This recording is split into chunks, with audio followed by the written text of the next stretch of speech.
So, but maybe in the interest of time, I might ask Father Josh just to begin us in a prayer, if you would. Happy to. Hello, everybody. Hello, Father. Hey, Father. In the name of the Father, Son, and Holy Spirit.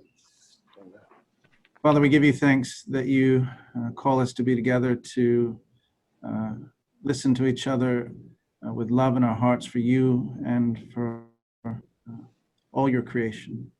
We ask that your Spirit light upon our words and upon our minds and upon our hearts, that we might be together part of beautiful redemption of all things, the healing of our nation, and that we might be a witness to all those who look up to us, so that we might be with them on the right path and in the right direction. We ask this in the name of the Father, Son, and Holy Spirit. Amen. Thank you. Thank you, Father Josh. And thanks to all of you, especially my friend Brian Baker. I've been looking forward to have Brian join us for a while. It's good to see you, Brian.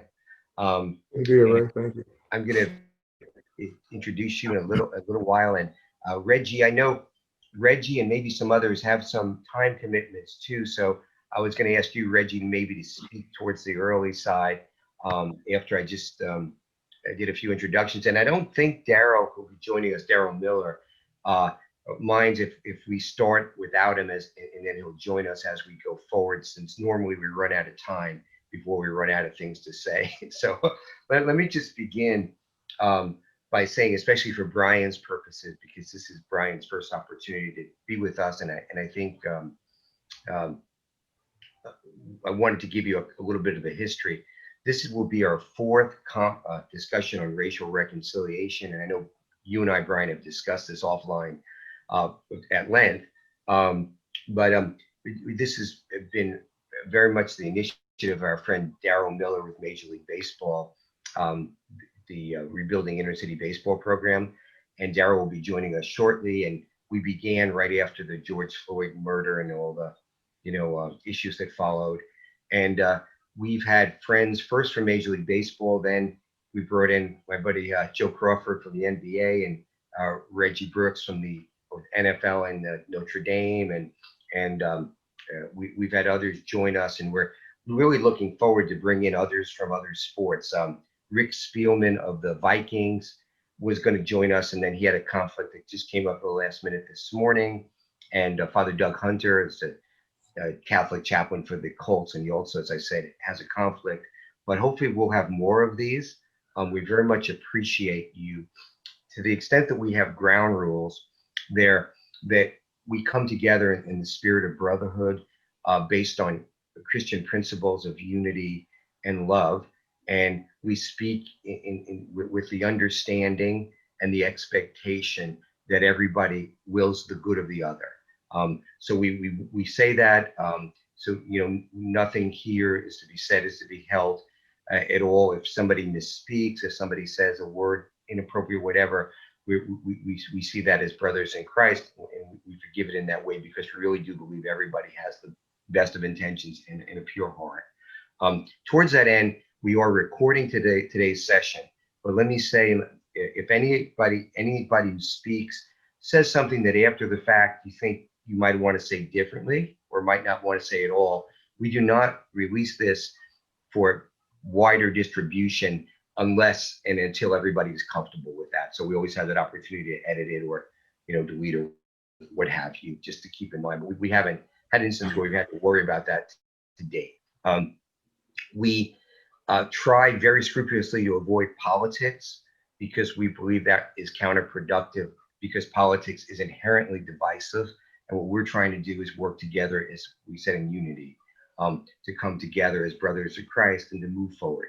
I'm going to say what Darrell would say if he was on, which is the first step, and we're still pretty much in the first step, is to listen, is for those of us who haven't had the experiences of the others on the call who are sharing their heart, to understand their background, the struggles, the obstacles, the burdens that have been in their way and continue to be. So by and large, many of us are still in listening and learning phase, and we've been reading. My friend Jim Delaney, longtime board member of CAC, is going to share in a little bit some of his experiences, but I know Jim and I were both speaking with Father Josh about the excellent books like The Color of Money, The Color of Law we've been reading that have been very helpful in this exploration as we go forward. So I think that hopefully brings you up to date, Brian. And I want to introduce you. Actually, maybe what I'll do is I'll let Reggie speak first, because Reggie's an NFL guy too, and then turn to you after that, Brian. And let me introduce you now, though, if I may. Brian is I consider a good friend of long standing. He's been an NFL and a collegiate coach for many, almost I think approaching 40 years, Brian. And he's now defensive line coach with the Indianapolis Colts. When I met Brian, he was a coach for the Washington Redskins. He starred at the University of Maryland, not far from here in Washington, D.C. in his collegiate days. And he also was an important part of Nick Saban's staff at the University of Alabama for many years with that great program. So anyway, did I leave anything out? Oh, and I think he's married, lovely wife and 3 beautiful, I think it's girls. Are they girls, Brian? All girls? Yep, all girls. All girls. So anything else I left out or you wanted to say at the outset, Brian? No, I mean, other than, I've been blessed and I've coached all over the country. This is my ninth NFL team, which is good and bad. That means we hadn't been any place in those previous 8 where we won enough for me to stick around. Reggie knows how that is. And then collegiately coached University of Maryland and Georgia Tech for several years. And you said I coached with Coach Saban for several. Actually, it was just one. Just felt like several. And then I'm really blessed to be with the Colts now, which is the best franchise for sure that I've been a part of. So I'm hoping we can keep things going here so I can kind of retire here. Thank you, Brian. And Reggie, last time Reggie joined us for the first time in the last panel, and I know I speak, I think, for everybody, that we were quite thankful, and your remarks were very powerful, Reggie. And one thing you said particularly struck a chord with me, because I had thought, I maybe lived under a rock, because I had never heard about the Tulsa, the Black Wall Street in Tulsa, and the murders and the horrific repression there. It was all news to me this year. And when Reggie, you said you weren't aware of it until more recently, I felt a little bit better. But also, as in concert with our discussions, it's a real interesting point, I would say, of departure for us, that there are these incredible historic events, these milestone events that we many of us didn't know about. So hopefully, as we listen, and Jim Delaney made some great points, and Father Josh too, I think, about the divisions in Philadelphia and Dallas respectively, where there's this line of demarcation where there's a white section and a black section, and the horrific racist segregationist ways those evolved and continue.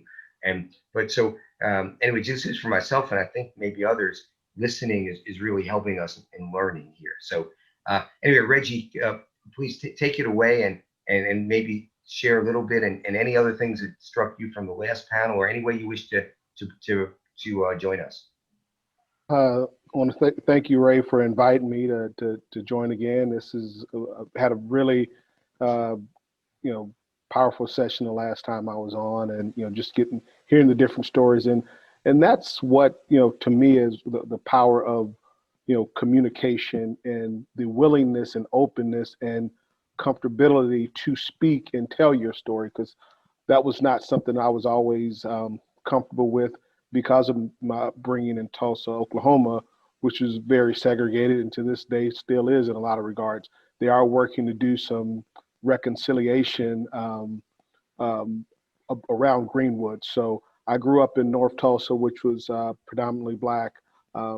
Very few opportunities were available outside for Black men and women outside of sports, and that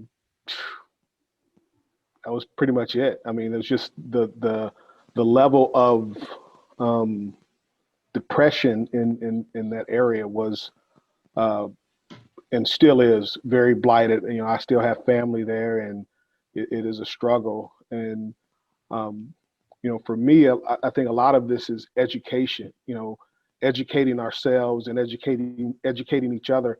You know, about the different things that have happened over our history, but also the willingness to open yourself up and accept truth in, you know, the experiences of others. You know, and a lot of times we get caught up on a very specific, you know, group of people when, you know, why do we feel we have to, you know, assign a grouping to us? You know, we were all made in God's image.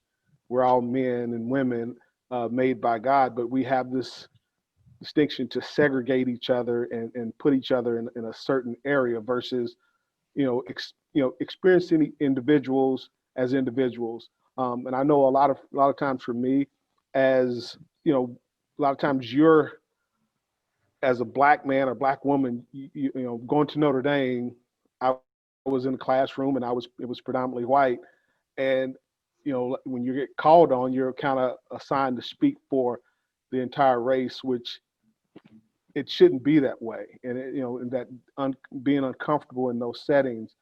And I think a lot of times it would just be nice to be able to be comfortable in your own skin. And, you know, in a lot of the things that have gone on across the country that are kind of being rehashed, even to this day, you know, I'd say this to my white brothers, you know, understand, again, this is not you know, we're not fighting a war against each other. You know, and it's hard to get past this, the spiritual fight that we get into, because we're so used to seeing flesh and blood and you did this to me and I'm in this situation because of you, versus how do we better support each other? How do we fight a fight that is beyond us to bring a nation together? And for me, it starts with just something as simple as listening to someone, understanding their story, and not segregating it because, well, hey, you're white, so you have to do this. You're Black, so you're this. And coming in with a lot of preconceived notions about one another. You don't even know the person. You know, I went to Notre Dame, and my coach there was Lou Holtz, and you know, he's taken a real beating over the past few months from his former players because of his support of the former president, Trump. And you know, I have a problem with it, but I was able to have that conversation with him to say, just because you support this doesn't mean that our relationship has to go by the wayside. And I still keep in touch with Coach to this day, but it's frustrating that he hasn't, you know, moved past, you know, this perception of what things should be. And I know, you know, it's not about, and for me, politics are just that, politics. It doesn't make the measure of a man. And so that's where, again, when we continue to align in from a political sense, we lose out on a lot of great relationships. I have the joy of, like I said, doing a lot of outreach to our former student athletes at Notre Dame from all eras. And, you know, Dave Casper, you know, good friend of mine. Dave is a nut, and he has a certain way of doing things and thinking about, but he and I have a great relationship because we take each other as we are. You know, we don't agree on everything, but we have a good relationship because of respect for his story, his life story, and my life story. He's not looking at me as a Black man. I don't look at him as a white man. I look at him as a friend. He looks at me as a friend and someone that I know if I need him to do something, he's going to step up. And he knows if there's something I can do for him, I'm going to step up for him. Not because of who he is as a Hall of Famer, but because he's someone that kind of walked in a similar path as a player at Notre Dame.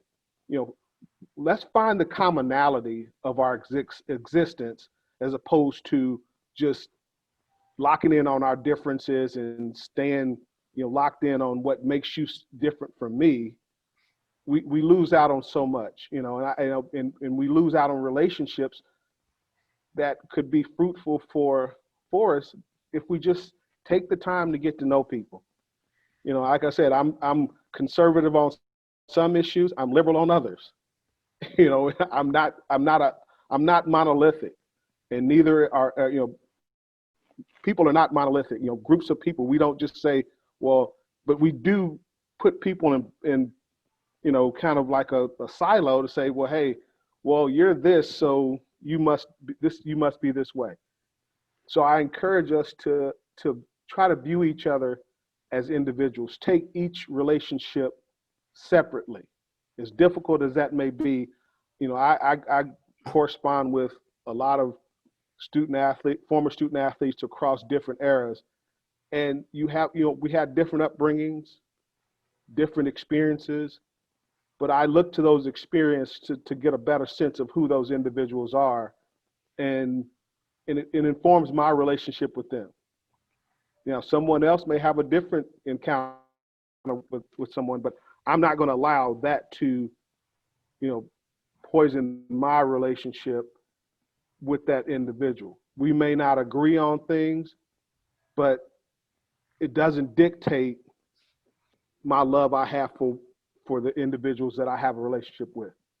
And it's hard because you have, those common friendships that tend to get strained when you come across someone that's very stuck in their ways. And that's I know I was, but I've changed. I've been more open to and receptive to this generation. I have 5 kids, and from 29 to 9, and oh my God, I struggle with that.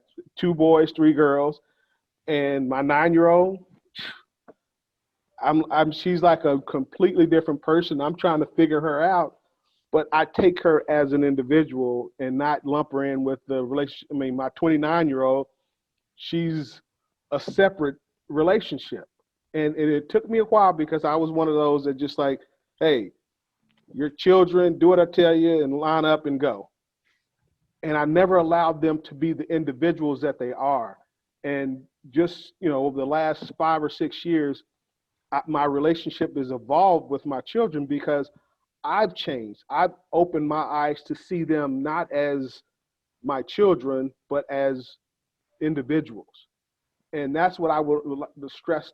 The more you can allow someone to be the individual that they are, the better you'll understand them and the better they'll understand you, and the communication has improved. And I'm a witness to that because, actually my kids, I remember I didn't like talking to my parents because, I figured I was in trouble. My kids actually come and talk to me now, which, I don't know if that's always a good thing because some of the questions I'm like, I don't want to answer it. I don't want to talk about it. But I see them as individuals, and the just allowing that, in particular for Black Americans, to be allowed to be who you are separate from your race is needed.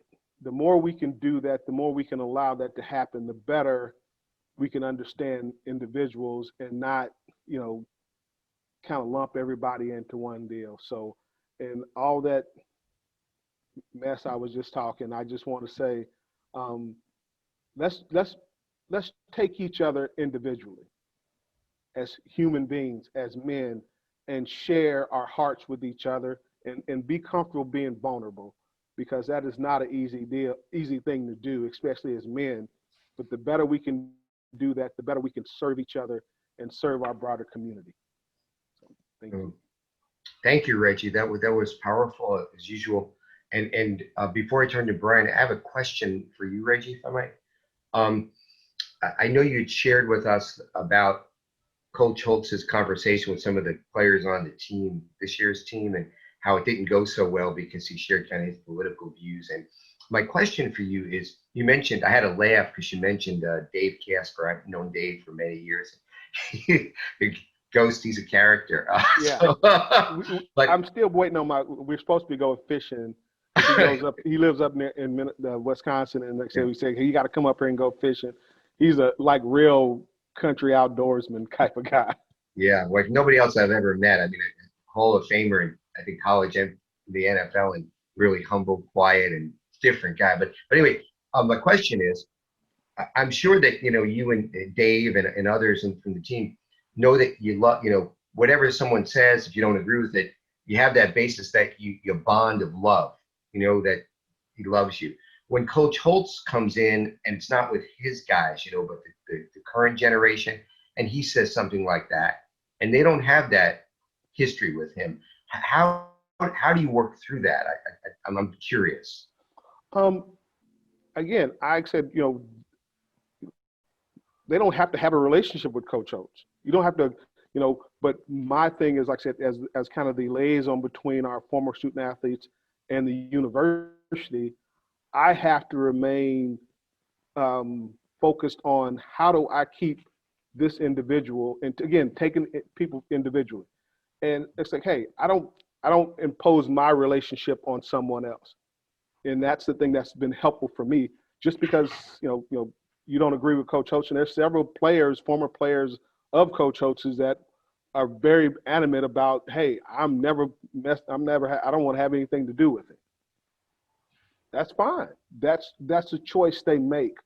But I'm not going to say, well, hey, because you don't want to have a relationship with him, I won't either. Because there are people that I have a relationship that others don't want to have a relationship with them. And you tend to kind of, again, that goes back to not allowing yourself to lump everybody into a, one group. So where you're the Era Parsegian guys, you're the Coach Holtz guys, you're the, Brian Kelly guy. I don't have that luxury because that's using my bias to try to inform that individual. So I try to do my best to take that out. So, hey, your relationship is your relationship with the university.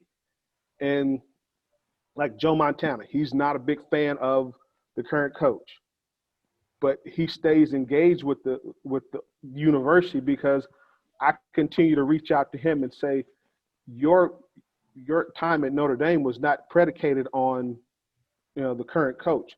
It was predicated on your time at Notre Dame and what you accomplished and how you represent the university. And he's very open and receptive to when I reach out to him. And he's not the only one. There are several guys, again, when Charlie Weiss was a coach at Notre Dame, he pissed off a lot of guys. I mean, he rubbed a lot of guys the wrong way. And that was kind of the impetus of my position, was to engage those former players regardless of the coach. So don't allow an individual to dictate your relationship with a program that you helped build. And that's one of the I continue to try to put that forward to our former players. And this is in any sport, whether it's hockey, basketball, football, golf. Your relationship, whether good or bad, with your coach, but you had some good times. And I focus their energy and focus on the good times that you had and how you've grown, but also how can we continue to be of service to you, as a former student athlete that, you gave so much to the university. We want to make sure that we're going to give back and share, opportunities and just awareness of what's going on with your program, making them aware. So, Coach Holtz, because coaches come and go, but the institution remains intact. So focus on the institution and what it stands for. Because one of the things that was, prominent with Coach Holtz and what his mantra for our teams was trust, love, and commitment. Can I trust you? Are you committed to excellence, and do you care about me? And those are the questions we asked each other, and those was the building blocks of the brotherhood that we developed. And every program, usually has some sort of culture and mantra. Focus on that. Focus on what the positives that you gain from that, and not on the individual. And it kind of prefaced kind of something I alluded to earlier. We're not fighting against flesh and blood. There's a spiritual aspect to warfare that we have to be mindful of, and we can't take it out on individuals because people make mistakes. We're human. But don't get locked in on the mistakes people make. Focus on how you can help them be better, but also how you can be better. And again, that servant leadership, that's one of the things I strive to do in my role and how I live my life. And, and it cuts across career, family, my faith. All those things make up the individual that I am. And you have to give other people that same grace to be the individual that they are and work through it and not be judgmental. Thank you. Thank you very much, Reggie. And before I turn to Brian, which I'm excited to do, I apologize. I didn't realize that Darrell was on the call with us technologically. Maybe I'm challenged, but I'm glad you're with us, Darrell. And let me just ask you if you have a notice from Monsignor Tom, the passing of Hank Aaron, who was not just a great player, but a great man. So as we mourn his death and pray for him, and also in this week of the holiday of Dr. King, one of the reasons, in addition to the fact that I confused Brian's schedule availability, that we're meeting this week as opposed to next, but we also wish to honor the memory and the legacy of Dr. King through this meeting in our prayers also. But Darrell, did you want to say anything before we turn to Brian? Darrell, can you hear me? Yeah, hello. Sorry, I was a little late. We got some issues from a construction perspective down at Vero Beach, but that being said, yeah, I did have a comment on, just let me say something about Hank real quick, if you don't mind. Please. And it's a good time to I mean, this has been a rough year, losing so many Hall of Famers this year. I don't know if you guys have been paying attention or you're baseball fans at all, but it's hard to not weep on a day-to-day basis. I mean, we're talking about in a week's time, we've lost, Hank today, Don Sutton, who was my battery mate, who, I was his catcher. I'm getting really emotional about that. And then Tommy Lasorda, we're talking about in 1 week. I mean, it's been a tough week. And then the inauguration, all these other things. So, I think, Reggie, you're saying it, and we're all on the same page. There's a spiritual battle going on for America. And I think that God heard our prayers 2 weeks ago. And while people had, and Satan wanted to divide our nation even more, I think that somehow, some way, more people didn't die. I mean, there was people, they had bad intent, and I'm just really praising God that our nation and our democracy survived, and that goes beyond color lines. It's about America. So that's all I really wanted to say. But I think we have a lot of work to do, and spiritually, I think it's going to be, I mean, it's not going to be political. It's going to be, when we challenge people, I believe it's going to be a spiritual challenge. Are you sure that this is what Christ teaches us about loving our neighbor? Those types of questions. Are you sure that this is what you're saying and you're posting is Christ-like and really encourages us to dialogue and heal? Because that's what God keeps saying. Are you sure this is about unity and us becoming one, or is this something different?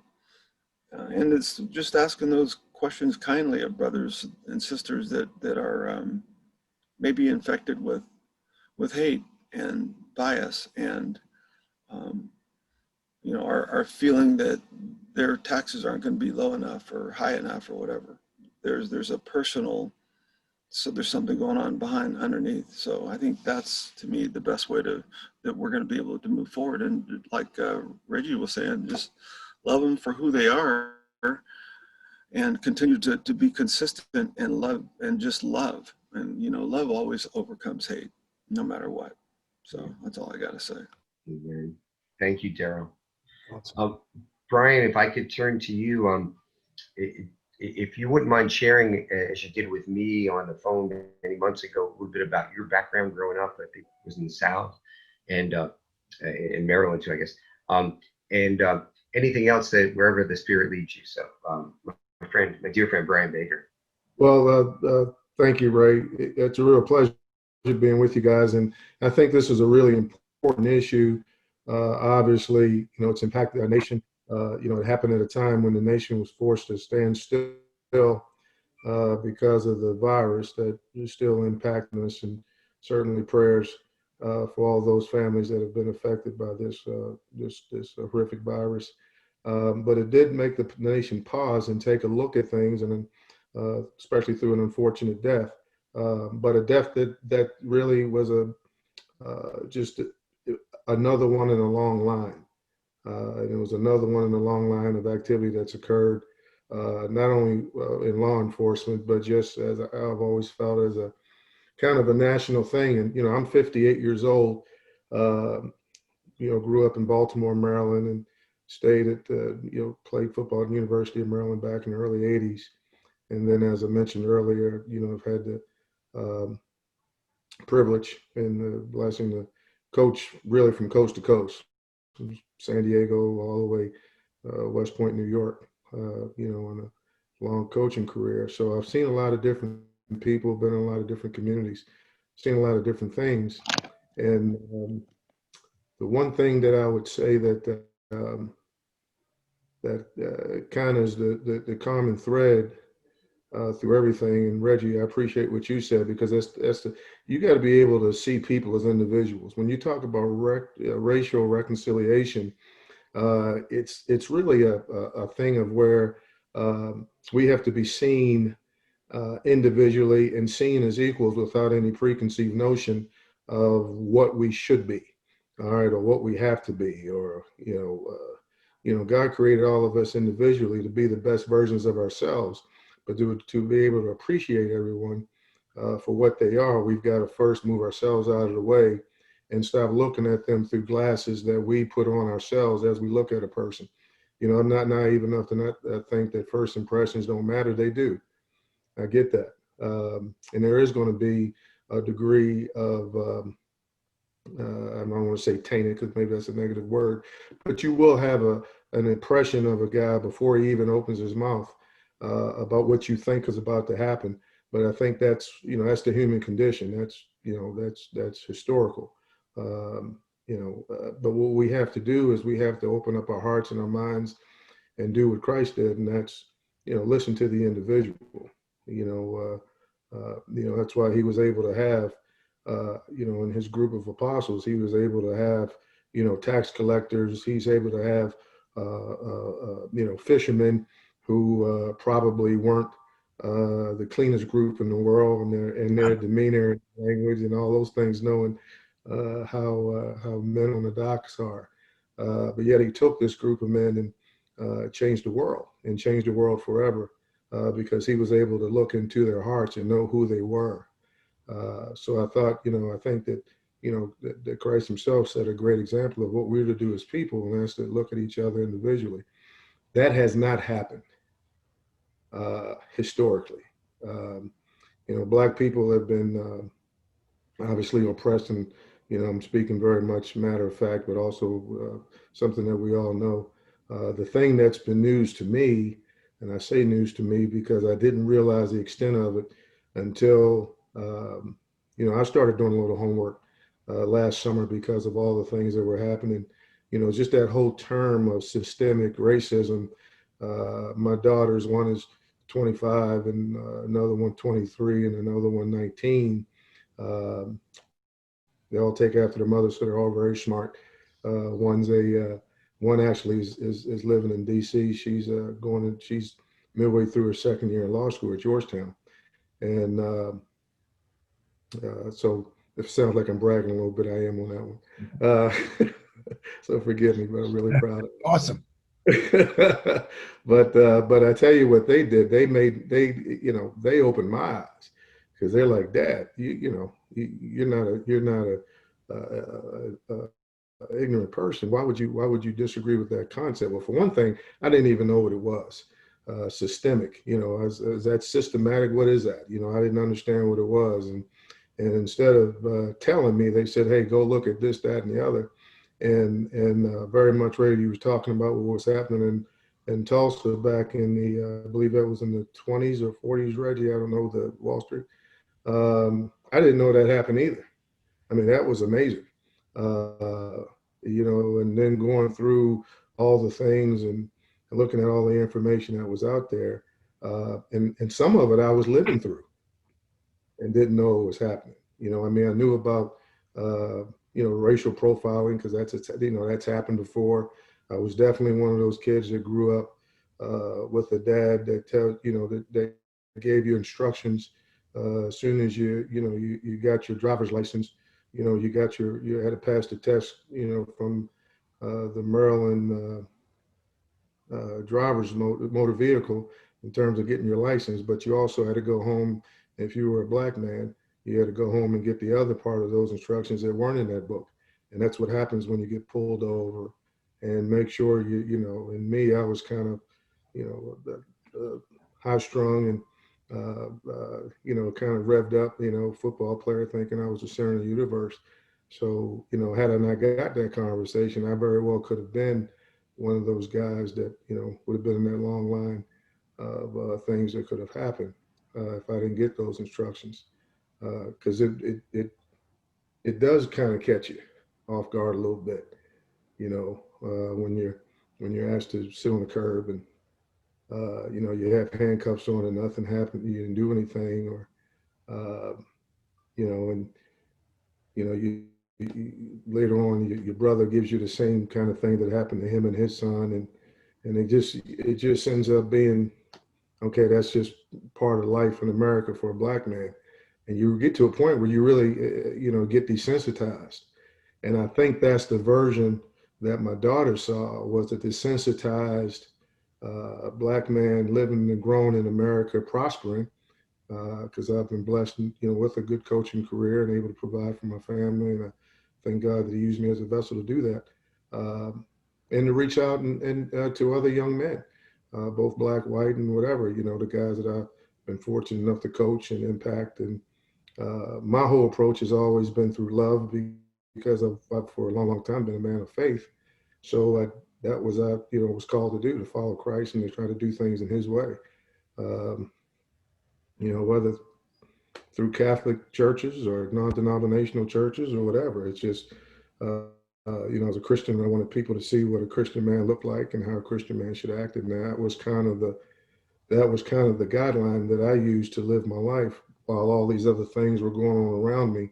So between that and then the focus that it takes to try to excel in this profession that I've been fortunate enough to be in, I was oblivious to a lot of things. I really was. Coaching football in the Southeast, especially back in the 80s and 90s, I was coaching at Georgia Tech and recruiting down in the South. I was very cognizant of the pass that I got in certain communities, because I was a coach. So I wasn't seen as a black man, I was seen as a coach, which, the same thing happens with, black athletes. You're not seen as a black man, you're seen as an athlete. So, you get a pass in certain communities, instead of, being ridiculed, you're now, kind of being praised a little bit. Instead of people wanting to kick you out of the neighborhood, they're now, inviting you in their house. And you're very cognizant of, okay, that difference, particularly, in the South, back in those early times. I remember a story. I was, back before I decided to be a coach, I was going to, after my college career at the University of Maryland, I was going to go into sales. Didn't have any experience, so I did the tough one. I went door to door, and I was selling books in Alabama, okay, Southwest Books. I still remember it years ago. So that was the training. You got to go door to door, and you were selling encyclopedias, cookbooks, and Bibles. And they put me down. little boy from Baltimore, Maryland, going to school at the University of Maryland, never been really south of Virginia.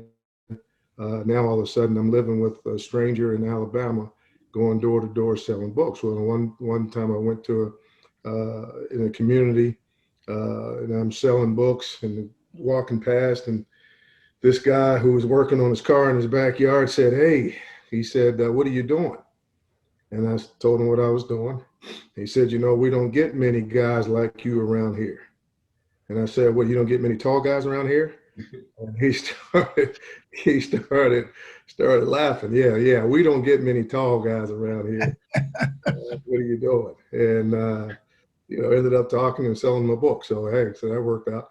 But and then later on in that same community, a few days or weeks, so I forget exactly when, I actually got pulled over by a police officer, put me in the back of the car, pulled me over, checked my credentials.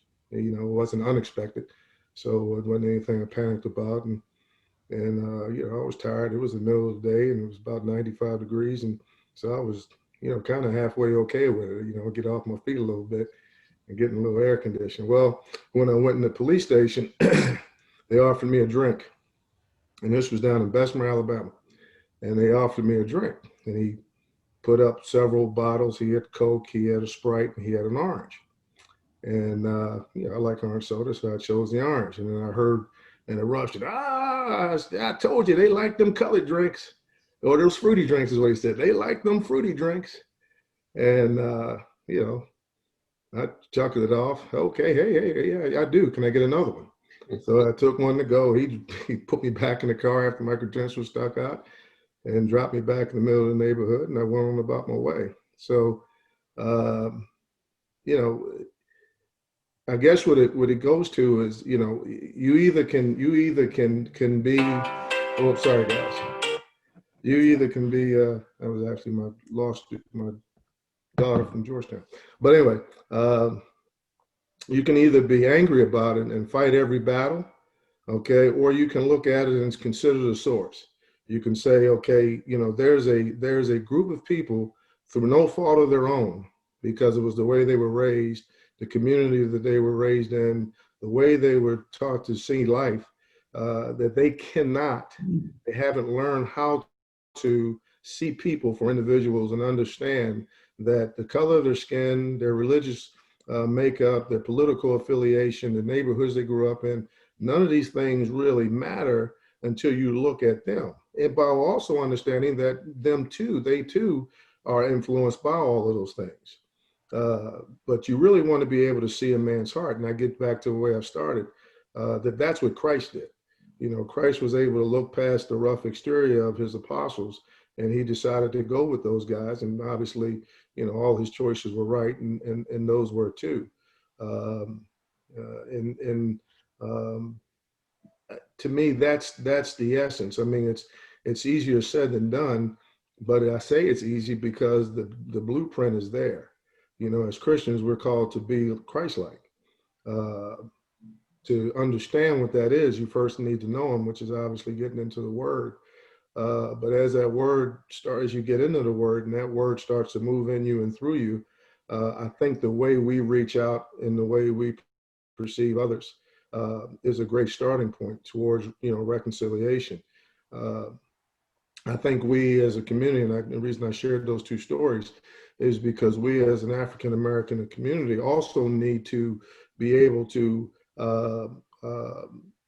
not have a preconceived notion that we're going to be seen negatively, because I think that sets the relationship off on the wrong foot.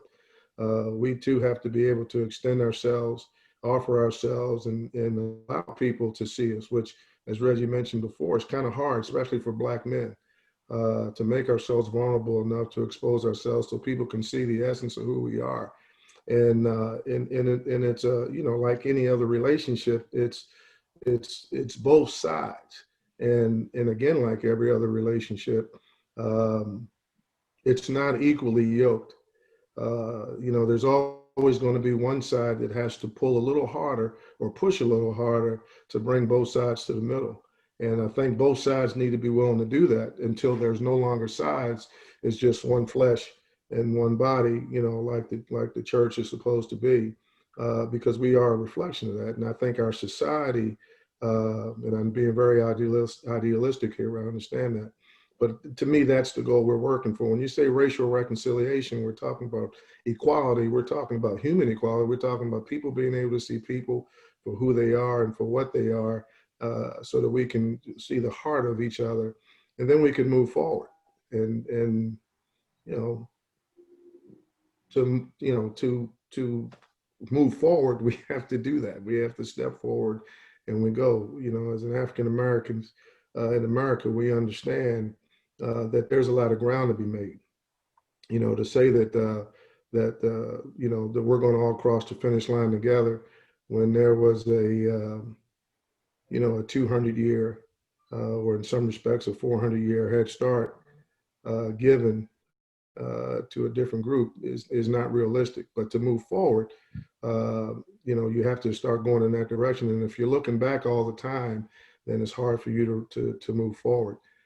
So again, I believe the reconciliation that needs to happen in this country needs to start with that. It needs to start with being able to, number one, have a consciousness of we want to get something done moving forward, and we want to do it together. And to do it together, we have to look at each other individually and be willing to really examine each other's hearts and our intentions and our motivations before we think that, you know, that there's a negative thing involved with it.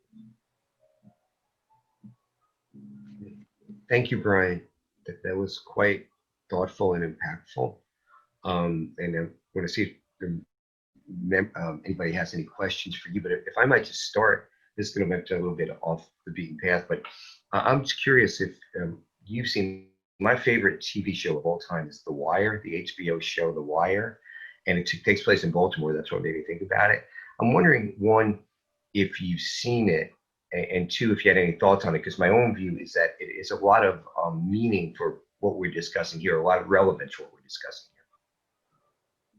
Well, yeah, The Wire is an interesting show. I have seen it, and it's funny whenever, I mean, since it's been out and it's been popular, and it's been out for years now, maybe even a decade and a half or so. I think it came out quite a while ago. But you know, when I meet people new and I tell them I'm from Baltimore, invariably, if they've seen The Wire, that comes up.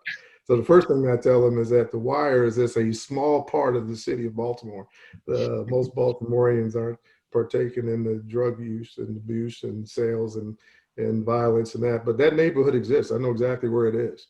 You know, I can go there, but it'll only be in the daytime and avoid it and that kind of thing. But what it is was, for those that haven't seen it, it was a mini series about, you know, life in the hood, the inner city Baltimore, where there was, you know, rampant violence, indiscretion of killing, drug use and sales. I believe, if I remember correctly, it was taking place back in the 80s and 90s, because they had pagers and not cell phones and things of that nature, or maybe just as the advent of cell phones. And it was horrific living. It was a violent environment, but it was real. It absolutely was real, and it happened in every city, every major city in America, where there was drug use and abuse and sales. And you know, there were neighborhoods where people had to get up every day and be careful where they were going. And so the bad part about that is that people had to live like that, because that, you know, there was still, even in those neighborhoods, just a small segment of people who were actually taking part in those things, but yet the entire community was being impacted. So that was the hard part, because you had and especially in that area, you talking about athletes, great athletes, coming out of Southeast Baltimore, you know, the Dunbar High School. And most of you guys look like you're old enough to remember where a lot of those, you know, great players, Reggie Miller, and a lot of those guys, Muggsy Bogues, and a bunch of guys that I grew up playing basketball with, or getting beat by. I was a football guy playing basketball, but that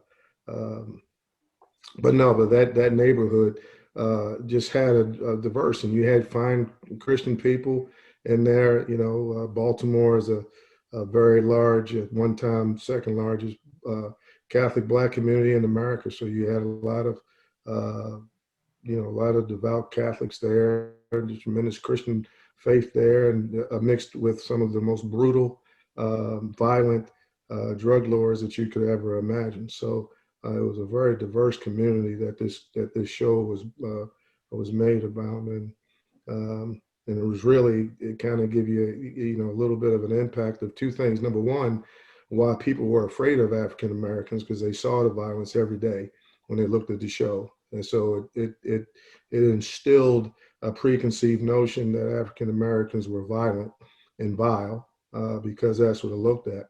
That's what they looked at.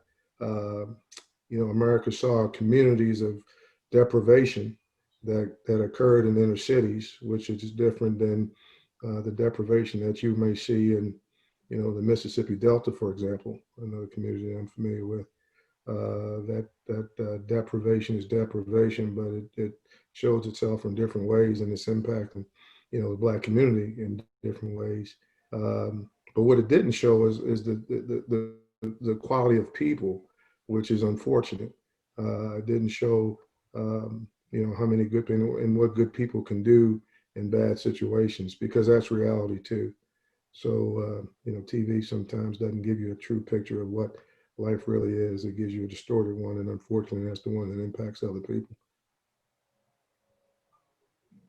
Does anybody else have any questions for Brian that you'd like to ask?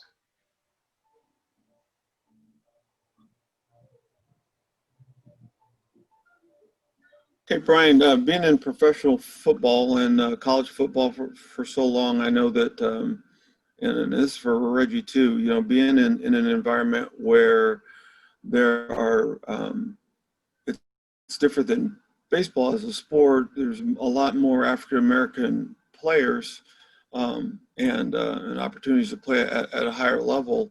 What do you guys see in regards to how everyone has been getting along in regards to from a racial perspective? And are there any things that you see that are still,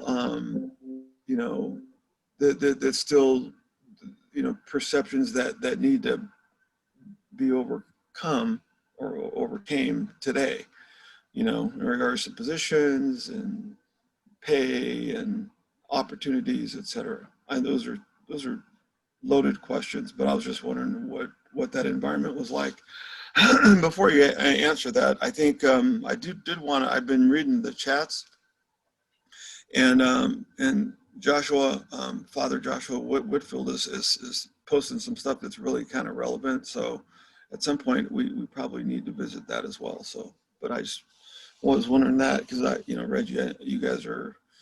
I think I told you my father-in-law went to Notre Dame, so my kids end up learning the fight song, even though my brother and sister went to SC and UCLA, and so kind of it's very functionally dysfunctional for you Domers or Notre Damers, whatever they call it, you guys.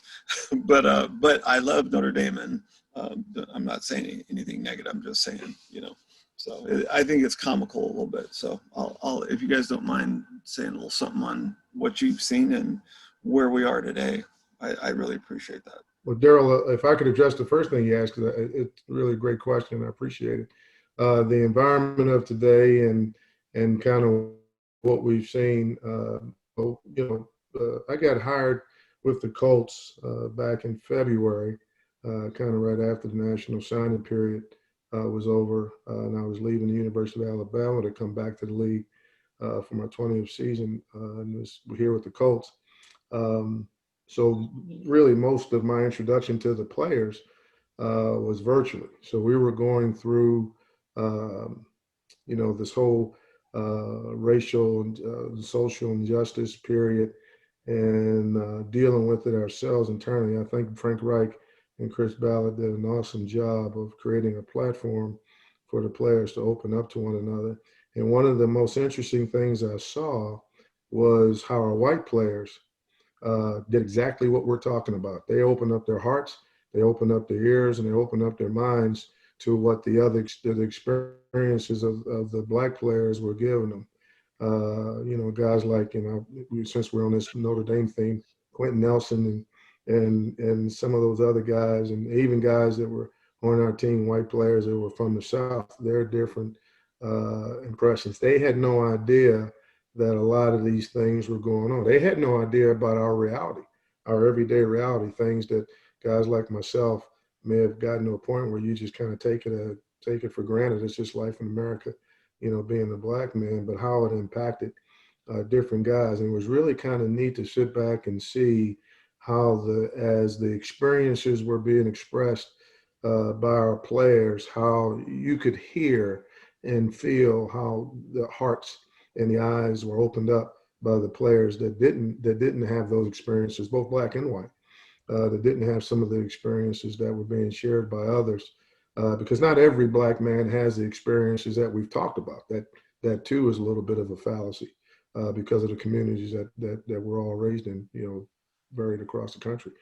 But certainly a number of them did, and then when they expressed those experiences, it was really cool seeing it. So what ended up happening moving forward was a really close team, a really close environment, because I think they became a little bit more kindred in their commonality, something else that Reggie talked about earlier, finding the things that you have in common instead of fixating on the differences. And the thing that they kind of found, I think, was the biggest commonality is that they're all human, that they all wanted to be respected, that they all were appalled by the abuses and the different things that were going on as just common day life to a segment of America that's happening just because their skin was darker. I mean, this was a concept that a lot of people, because they didn't have to understand it, it didn't impact their lives. They never even knew what went on. So when all of a sudden the reality of it hit them right between the eyes, it was really good to see because they could have taken a different approach. They could have been, oh, you're exaggerating, or this doesn't affect me, so I don't care, or they could have been defensive about it. But none of those things happened. And as a result, the team, I believe, became really close and, needed to be, it was things that needed to be said, experiences needed to be happening. It was a great example of what happens when everybody opens up to everyone else. Well, kind of to piggyback on that, we had a call with guys that said that the Holtz, guys that play for Coach Holtz, we had a call with Coach and each other. Before we had the call with Coach Holtz, we had a call with each other. And, Coach Holtz was at Notre Dame for 10, 11 years. And it was very much similar to that. We actually had a conversation, and it was amazing how much the white players didn't know. And a lot of it we didn't share. And again, that being that, vulnerable really exposed a lot of the opportunities. But I saw the impact that it had on the white players, and they were, you could feel and sense their hurt for you of what you went through. So I shared my experience of, like I said, coming out of high school, being stopped, and I wasn't even driving, and wound up getting thrown in the back of a car, police car, just because we were on the wrong side of town. But the thing that I see with our, student athletes now that are the current ones, the push, it feels different because it's not just the black student athletes. It's not just the black players. You have their white teammates that were just like, as Brian said, it was like, they were like, oh, wow, I didn't know.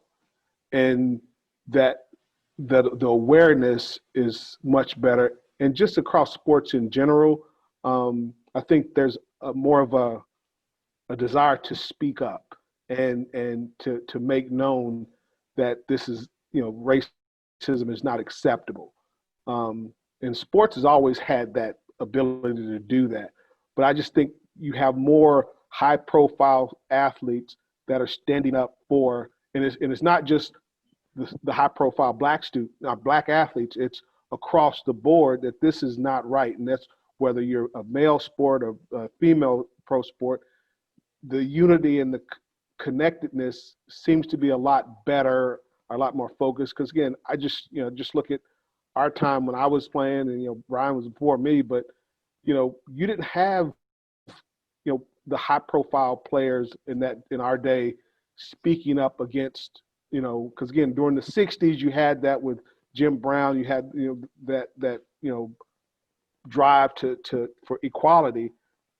But I really think, again, the money that came into play in pro sports kind of shifted, say, hey, I don't want to mess this up, so I'm going to, you know, keep quiet. Because like I said, Michael Jordan was not a big proponent of, you know, social justice. Tiger Woods, you know, I'm just thinking of these, you know, Magic Johnson, until, you know, he got out of the league and was focused more on, you know, business and promoting, you know, Black entrepreneurship. But in terms of when they were in those roles, like you look at the ones now, you know, the LeBron Jameses, you know, you have a more vocal group that are speaking out. And I think that's been a real big change. But you also have those high profile white players speaking out against it as well. And that to me, that has changed the whole dynamic of where we are with this, you know, social justice and racial reconciliation, at least in the pro sports and collegiate sports realm.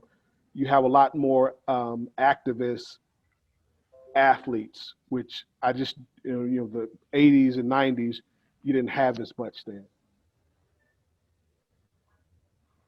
And that's a great point, Reggie. You know, there's got to be a conscious effort, as I mentioned earlier, by everyone, African Americans, you know, non-African Americans, people of color, you know, whites. It doesn't really matter. It's human beings that said, hey, that there's an injustice that's going on. The injustice is based on, you know, race, economics. Because I still think economics is the background behind everything. You know, as a study the whole history of racism, it still goes back to, you know, people were making money picking cotton, so that's why those slaves came over here. So you know, it still comes back to that. But whatever those grounds are, you know, people need to be treated equally as people, because that's what Christ wanted us to do. You know, that's why you know, Saul became Paul and he preached to the Gentiles, because it's not a you know, feeling, you know, that humanity is not exclusive, it's inclusive. You know, we're supposed to be a community of all, and that's, you know, and all means all equally, not all you know, the way it is now. So what, you know, what people are doing, the people who never spoke out before, um, so especially on the behalf, and I say never, I mean, again, in the 60s and 70s. Reggie, you and I and some of the people on the call, we kind of were raised, the time that we were young, the nation was taking a breath, you know, because of what was happening in the 60s and the 70s. But when we got around to the late 70s and the 80s, you know, the country took a pause. But none of these things that were oppressing us, they didn't take a pause. So the athletes, you know, Michael Jordan, he and I are the same age. So the guys that were in our genre who had influence, you know, they weren't speaking up just because nobody was. You know, it was one of those things where, okay, well, you know, things have gotten better, not to be confused with good, but we were foolish enough to sit back and say, okay, well, we got these things fixed, both awareness wise and also politically, by some of the amendments that were passed to try to bring us a little bit more into the to the, you know, what it should be, but not even close to what it needed to be. But and I think that's what happened. You know, so Yeah, I think you know, we kind of got lulled to sleep, and not like that. Like it was almost like, and I think that's why I want to hear from Reverend Whitfield, or Pastor Whitfield, Father Whitfield, because I think people were just a little more quiet, and you know, we were just thinking everything was okay. Everyone was kind of thinking, oh, we've moved past this, you know, and then there's a different voice that has emerged the last couple 3 years. So for Father Whitfield, do you want to talk about some of the stuff you're reading and some of the things you said real quick? I'm not moderator. I'm sorry, not trying to be that dude. I apologize, Ray, if I'm offending anyone. But No, that's fine. I mean, just, we all bring our own experience, and one, I love being on these calls because I think athletics and good coaching, it's in the DNA of those things it's got the skill set to really tackle these issues, right? And so I've come away from these calls and just things that have been said and perspectives have just sort of bounced around in my brain and have helped me along the way. And there's so much similarity between what I do, right? So like, as Reggie said, with Coach Holtz and things, the challenge of loving everybody where they are. I mean, that's job number one as a pastor, right? So I think I've said it before. At the end of the day, sometimes I go home and I ask Jesus, did you really die for these people? The answer is always yes, right? And so I've got to figure out how to do that. Now, personally for me, it's been about learning how to listen disarmed, right? And what I mean by that is there is this vast story made up of millions of stories, which has been the reality all around us that people like me are just not aware of, right? And so it's been a lesson of learning history of take, for example, Brian, your story of the orange soda. I mean, good God Almighty, that's to a white suburban ear, that is so unreal, right? That would ever, and so my job spiritually is to empathetically close that gap, where I can get as close to your reality as I can empathetically, so that we can truly realize the theological truth that we're brothers no matter what, right? And so in my life, I'm a reader, right? So I read everything. I don't watch TV. I watch football and baseball, and the Mavs, Joe. Yeah. You've probably hollered at me. Yeah. But it's been a lesson of learning, right? And so it's been reading, and Ta-Nehisi Coates, for example, I read everything he wrote back in 2015 because I came across a story in the Atlantic, and the guy was such a brilliant writer. I was angry with envy, and so I read everything he wrote. And he's a kid from Baltimore, grew up in the 80s, and he described an America which I never knew, right? And he slaps you in the face and he challenges you. And what I have found is that's the enlightenment, that's the conversation that needs to be had, right? And it's the conversation I'm having with myself. It's the journey, the spiritual and intellectual journey that I'm on myself. And as a pastor, as a Christian, doesn't matter if I'm a pastor or not, I'm trying to say, look, we need to think about this. We need to talk about this, right? And so my question, the challenge I have is, I have the feeling that we need to have 200 million individual conversations, right? Because that's where we are. And how do we, is there a way we can scale that? Is there a way we can fast track that? Is there a way we can help that along? Because in my line of work, I'm in the North. Roger Staubach's my parishioner. He's a great guy, and he'd be in lockstep with this conversation. But the parish is a really wealthy North Dallas parish, which is an enormously diverse parish, right? We've got we've got a great civil rights history, actually, which most people don't know. But we've got Trumpers, we've got Democrats, we've got and I pull my hair out. How can I have, I've got 4,500 families. How do I have 4,500 different conversations to get us to the place of truth and justice, to get us to realize that we're brothers, the beloved community that King talked about, And so for me, it's been reading Coates, James Baldwin, and Carol Anderson will blow your mind. And it's just that history we need to know, right? So that we can hear better, because I'm a pretty progressive guy. I grew up in Chicago, and so I you know, the idea that I would have thought of myself as a racist or having grown up in a, you know, I lived in this 80s 90s idea that we were post-racial, you know, and that's the education, you know, that we need to sort of foster. And I don't know the answer how to do that well. I'm just trying to do it myself at the moment. And as a pastor, I'm trying to do it, but it's hard, you know.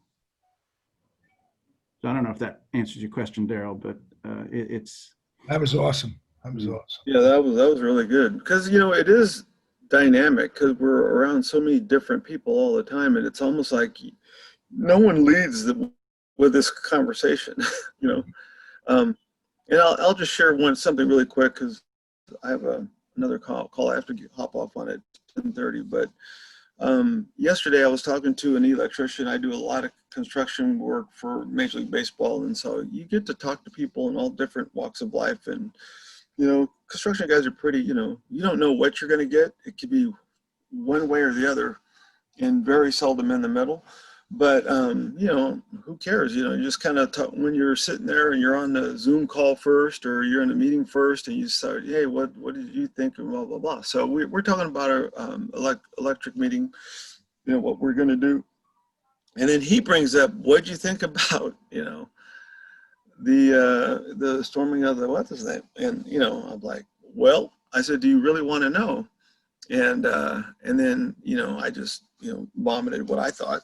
And then he gave me what he thought, and I had no clue where he was gonna come from, but I figured he asked, so he obviously wanted to know, so I just told him. And what was interesting is he's German. You know, he's a guy that I would never. We've always had conversations where we're very kind of conservative-ish, you know, because I'm a conservative too in a lot of ways, like many people are, you know. There's people don't think black people are conservative, but Reggie and Brian just said similar things like I am. I'm pretty conservative, but understand that there's some social issues that really need to be addressed, and responsibility as men that we have to have to execute in our families. To lead our own families, white, black, orange, or brown men. So, but he just took the conversation and ran with it, and just, you know, he outkicked my coverage, and I was shocked, surprised, and loved the conversation, because, you know, the bottom line is, once you start talking about these things, everyone that I'm talking to want a democracy. You know, they want America to work for everyone, and it's painful that it's those agendas have been introduced into America. Does that make sense at all? So I think, you know, Pastor, you know, and this sounds Kool-Aid-y, you know. Kool-Aid is an African American drink that you know, when you drink Kool-Aid, it's like orange soda, you know, sweet and good. I'm having fun with this, so please forgive me. But it's almost like, you know, if we stay on the topic of how much we all love America and how we need to love each other, and how our democracy is more important of what we think about race, creed, or color. It's more important that we are together as people to keep our democracy and America safe and love each other. To me, there's no down. Who's going to argue with that? And even, and I'll end with this, it's still really disturbing what some of the non-mainstream churches are still, the rhetoric is still patriot related, which is this far right extreme conversation, and they're going to quietly expand that and expound on that. So it's more critical that we have these conversations about unifying America holistically, spiritually, and as people, regardless of race, creed, and color, to combat that. Does that make sense at all? I hope Well, I'm making sense. I think for me, So, Dallas here, well, one about these really sort of fringe, strange churches, which I don't want to minimize by calling them fringe, but I think properly speaking, from a theological standpoint, we can actually talk about heresy. I think there's real heresy there. But for me, take Dallas for example. There's a north-south divide. North is white and wealthy. South is underdeveloped and largely color. And it's a history that goes back to the 30s and before. And take we've got a huge central expressway that cuts through Dallas. And when we built it back it was designed almost 100 years ago, but it was finally built in the 50s and the 60s. And when we built Central Expressway, which is a wonderful, convenient highway, we destroyed a huge swath of Black Dallas, right? Because we didn't, back in the day, they weren't at the table. We just wouldn't have valued them. And we erased so much of this city, right? And so I need to be able to have that conversation and tell that story. And we need to be able to tell that story. And that's what we mean by systemic racism, right? Without people losing their minds, right? Because I don't, let's not tear down Central Expressway. It's there. But let's figure out how to put more grocery stores and better schools in South Dallas. Can we get our heads around that? That's I don't understand why that conversation has to be so fraught as it sometimes is. And so, Father, if I may, I think sometimes, because I deal with it all the time, being 69 years of age, Jim Delaney and I being from the same area, you're constantly telling people that are white that there is white privilege. yeah. And they fight it. And now you give them example after example after example. And the Black Lives Matter, and they don't get it. They don't. And you're telling them, I know Black Lives Matter, but so does Blue Lives. And they're not getting the whole thing that you're trying to convey to them. And the white privilege thing, they just go off on. Yeah. Because they just aren't getting that. Yeah. What do you mean white privilege? My father worked in the factory. Yeah, but your father got a job in the factory, you moron. Right. There was somebody white that was from that neighborhood that was like a boss in that factory that got them the job. That was not, that African American guy didn't have that luxury. Yeah. And to get that across to white people, they fight it. Ray and I had this conversation months ago.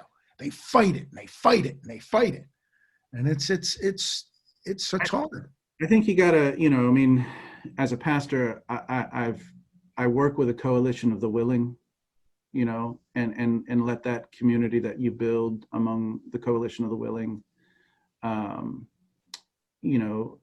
become beautiful, right? And because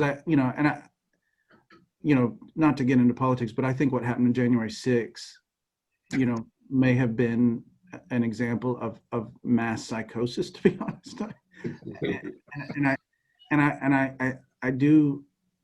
I pray for people who can be that captured, and how can we diffuse that and help that? I don't know the answer to that, but anyway, that's why I have this feeling of, how do we have 200 million conversations? Well, I think, Father, it's really, the basis of those, 200 million conversations, starting with one, is still based on the same thing. And that's, and again, going back to what Reggie said earlier, finding the commonality. I mean, at the end of the day, I challenge anyone to find somebody who doesn't want to be treated fairly. Yeah. Okay. I challenge somebody who doesn't want to be respected. I challenge you to find somebody whose opinion they don't feel like is worthy to be considered. So those are areas of commonality that Father Joe, to your point, I think you're a priest, aren't you, Father? Yeah. No, I meant Father Crawford. Okay. Far Well, from it. Oh, okay. All right. Okay. I'm He's sorry. a priest of the NBA, Brian. No, I referee in the NBA. Yeah. Oh, okay. Okay. No Okay. Good. crowd. Okay. No, But anyway, I'd have a tough time with confessions. amen to that one. But yeah, but it goes back to the point of when you say that whole conversation of white privilege and the different things that are that happen, and Father Whitfield, to your point, I think if all the conversations start with this is about respecting one another. Okay. If just imagine if you were, and I'm saying this is a conversation that you can have with a parishioner that maybe didn't come in an environment, come up in an environment similar to my own. All right, say you're in a situation where as soon as you walk next to someone, there's a preconceived notion that is probably negative, and you've done nothing other than wake up. How would you like that to be, your reality? Instead of saying, well, there's a group of people that boom, boom, boom, boom, boom. The successful conversations I've had with white people and people who can't necessarily relate with that whole concept of privilege, and the response to Joe was exactly the same. Hey, man, and this is with some young dudes. Okay, some guys on my coaching staff in their 30s. Okay, hey, I had to work for everything we had. I don't understand why there's all this conversation about, black coaches not getting an opportunity, this, that, and the other, and blah, blah, blah, blah, blah. And he's a very close friend. Okay, young guy. And that's kind of how I had to break it down for him was you can't understand because you've never been in a situation where people looked at you and wondered, are you smart enough? People looked at you and wondered, are you talented enough?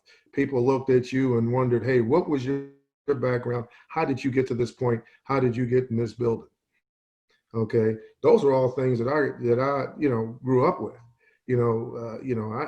I grew up in an environment where my dad told you got to be twice as good, and that's a real thing. And these are all stories that I know we've all heard before. Regardless of affiliation, but that's reality. We felt like we had to be really good to, number one, get in the door, okay, and then the number two, stay in the door. And that's not uncommon with a lot of jobs where there aren't a whole lot of those type jobs officiating. No difference. You got to be good to be an official. But certainly, Joe, you probably didn't when you started out, officiating. You probably, there weren't those preconceived notions of, okay, hey, can you even communicate? I mean, I grew up and I heard comments, oh, he's really articulate. See that? I'm sorry. That's the one that really gets me. It's like that's offensive. I'm sorry. I went to Notre Dame. I came from a predominantly a magnet school, high school, which was nationally ranked. And, I'm on campus and, we would talk to, we have to do interviews. And, this is the thing that bothered me about Notre Dame. Alumni would come on campus and they'll look at you and like, oh, wow, that's that football player. He's really articulate. Like, that's a shock. Like I said, I'm at a, top tier university. And because I speak well, that's just amazing. Yeah. And that is, Yeah, and it still happens to this day. But Reggie, also, I got accused of speaking white.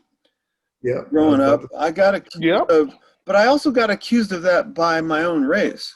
Absolutely. Oh yeah, no. And so when I go back home, it's like this whole it's like You get it from mind both blowing to sides. have these conversations. Well, Yeah, as Darrell, men, that- there's just, that's what I was saying, Darrell, not to so cut you I'll off. shut up. It's Yeah, all, yeah. No. I'm sorry to cut you off, but I that just was. wanted But I to add that piece to what you guys were saying. Yeah. You guys but know that. here's No, why, no, and here's I'm why, glad Brian, you did. But you- because that illustrates the point I was making earlier about how it's both sides. I mean, we've got to also, destroy some of the stereotypes that we have about ourselves.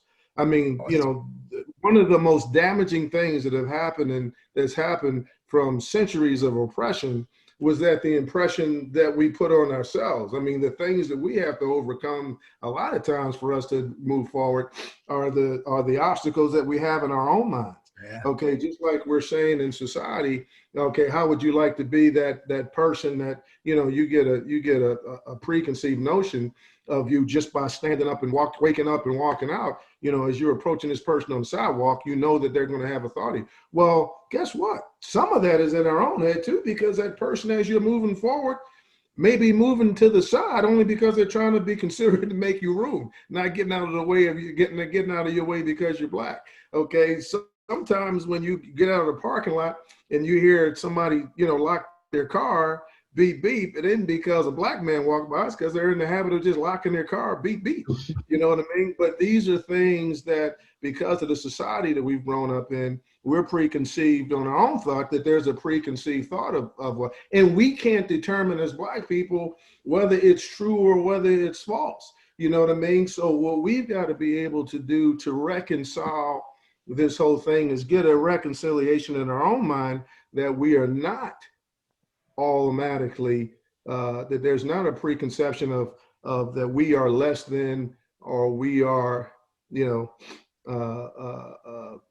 inferior. Or the world's against you. It's almost like you have to err on the side of grace until it's evident. It doesn't that underscore the real value of friendship? Because with my friends, my true friends, I can be an idiot, and I can be forgiven, and I can be corrected, And so, I mean, I'm a weird Catholic priest for many reasons. One of them is that I'm married with 4 kids, which is a weird story by itself. But it's like with your wife. I mean, God bless her for putting up with the stupid things that I'll say. You know what I'm saying? And so I think we're all on that boat. Yeah, Father, we really are. and then, like I said, I consider myself a pretty progressive guy. I've always been that way. Dr. King, I studied him. I wrote my thesis on him in college and stuff. So, but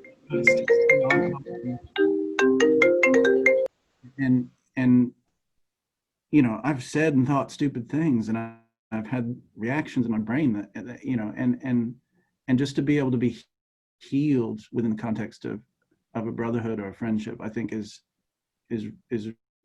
really valuable. But And you were talking about your parishioners. Yes, I think forgive, that's so where it's at. don't please forgive me, but God bless you guys and thank you for everything. Appreciate Here, you. Darrell, speak to you soon. did there. But that was the thing that really hit me, is that, when you're talking to people, it starts in your own family. I said, being comfortable to share and be vulnerable in your own family.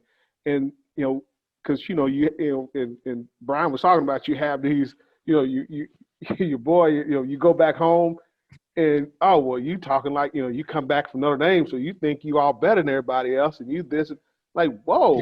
And you're fighting two battles on 2 different fronts, and you're trying to process this, and you're 19, 20 years old, and you're trying to manage 2 worlds. And it is so liberating when you can be yourself. And as men, that is, and especially men in America, you're taught to be tough, and if you're an athlete, you have to be hardcore. You can't show weakness. And and I would encourage you guys, there's a Netflix special called Crack, and it talked about how how was the criminalization of that, what's now opioid epidemic, but crack was criminalized. And you just had a lot of people, the mental health issues that so many people of color have, but that is taboo. You don't touch, if and as an athlete, if you say anything wrong, you have mental issues, you're crazy, and you get stigmatized. And and it's like level after level of things that's being heaped on you. And until you can take the time to let all that mess go. And it is so cathartic when we had that conversation with it was about 70 of our guys that played from different areas under Coach Oates. And we were just honest and real. And when someone shared their, vulnerability and their heart, the next person did. So, and I just say that to you, Father Whitfield, like I said, when you're talking about having these multiple conversations, you got to start by sharing your heart, getting people to share their heart and breaking down the walls within their own families, within their own community, before you can really move this movement forward. Because like I said, I like my kids, you talk about progressive. I'm not that progressive. I'm moving, but again, it's very restrictive of, they want to, basically burn down the government. And, and I'm like, whoa, let's stop right there. Because again, they said, well, hey, this shouldn't be this way. But I started to see myself in the fact that I'm so reserved because again, you don't know during that time when we were like said, being quiet and I was talking about, you want to just get along, go along to get along. You don't want to make any waves. You want to, that comfort because, and you didn't really deal with the trauma that you faced as a child, and you deal with that. And again, like I said, we were very quiet because again, you make it, you can take care of your family. I've been blessed. And you kind of turn a blind eye to everyone else. And when you don't know something, when you're not, like I said, that's me. If I'm not sure on something, I'm very reticent to even speak about it. And as you're saying, you're educating yourself, but in educating yourself, educate the next person. And if they receive it, fine. If they don't, fine. But you got to release yourself from trying to make, correct. And it said in the word, it's one man's job to plant, the other man to water, and God will give the increase. We have to be comfortable enough to say, I planted a seed. I may not see that seed grow, but the fact that you're willing and you're having those conversations, you're imparting the wisdom, whether that person receives it or not, that's not for you to determine. It's for you to continue to offer up and impart that wisdom to those individuals and the families because you may not see it, but it may not affect that generation or that mother or father or grandparent, but that child, that grandchild, that seed may get planted there. So 10, 20 years down the road, that impacted that one person. And I know we want to try to move everybody at one time. That's just not realistic. Jesus, he moved a lot of people, but he started with a small group. He affected each individual purposely at that time. And you can't get frustrated. And it is easy to get frustrated. You have those conversations and you go right back. But at that, you don't know the time or place. But you have to keep pushing forward. And we have to get outside of ourselves and what we think we should have people. And it's like, hey, and my oldest daughter, we've had conversations and in her relationships, and it's like, you can't go into something or go into a relationship or a conversation with expectations of that individual. You can have expectations of yourself to provide and to share your heart, but to have expectations of someone else, you a lot of times you're gonna get disappointed. And if you keep going and like you said, you have a large 4,500 family, that's a lot of disappointments.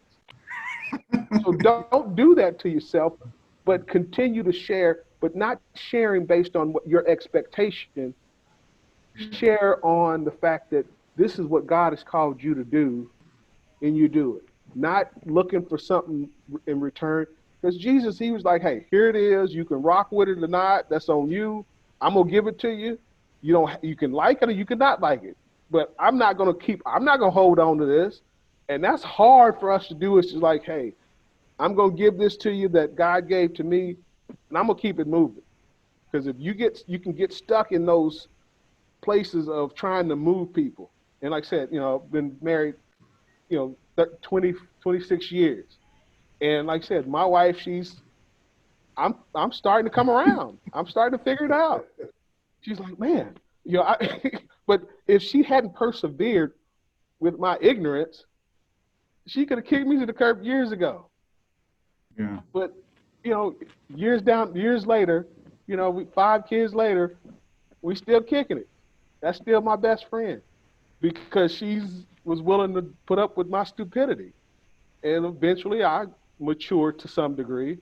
Still got a ways to go, but she was like, she had to get out of expecting me to change and allow me to change in my own time. I mean, thank you, to be honest. I mean, that ministers to me to, two things I'd say. Whenever a couple comes up to me that's been married a long time, say 25, 30 years, and they ask for an anniversary blessing, I have the same stock joke, which is, if you'd shot him, you'd be out of prison by now. That's awesome. That's awesome. And Oh, wow. your wife smiles. I just wrote that down. That's tremendous. But I'm in my mid 40s, right? So, and I think one of the differences, and I'm growing like that, Reggie. I think you got to that's what you just said. The wisdom you just said is something I have to remember. Go home and instead of open up the liquor cabinet, pray a little bit and take a breath, and remember that truth, right? And I'm getting there. I think if you preaching now in my mid 40s. Because I've been doing this, I was ordained at 24. My sermons, my preaching when my mid 20s had the word you in it. You. My preaching now has a lot of the word we in it. And sometimes my impatience makes me want to go back and say you. But I always know that's not the best, and so, but anyway, thanks for your words, to be honest. Yeah, that was awesome. It sure was. If I might jump in, I want to direct a question towards Joe Crawford. For those who weren't with us last time, maybe Joe could repeat. He told the story last time about an interaction he had with Doc Rivers and Kevin Garnett. And in addition to telling it, Joe, I have a question for it. Is when people hear the story, they'll get it, I think. But your ability to speak to both Kevin Garnett and Doc, or based, I'm assuming, on your relationship with them, your years in the league and what have you, just if you don't mind just quickly sharing the story and then elaborate on that. And for those of you who don't, I was remiss, I'm sorry, Brian, I didn't introduce Joe at the beginning. Joe's a legend in the NBA, head of refereeing for many years, retired, but still involved in much, including racial reconciliation discussions in the NBA. And a dear friend and just absolutely incredible human being. So, Joe, would you just take that and go wherever you want? Yeah, I wasn't offended at all by that, right? Ego has no amigo, let's say, in my book. For those who didn't hear the story, Kevin Garnett had a habit of, when he got into conflict with other players, he used the N-word, and he used it all the time. And us, the referees, had always taken it to management and said, how do we handle this situation?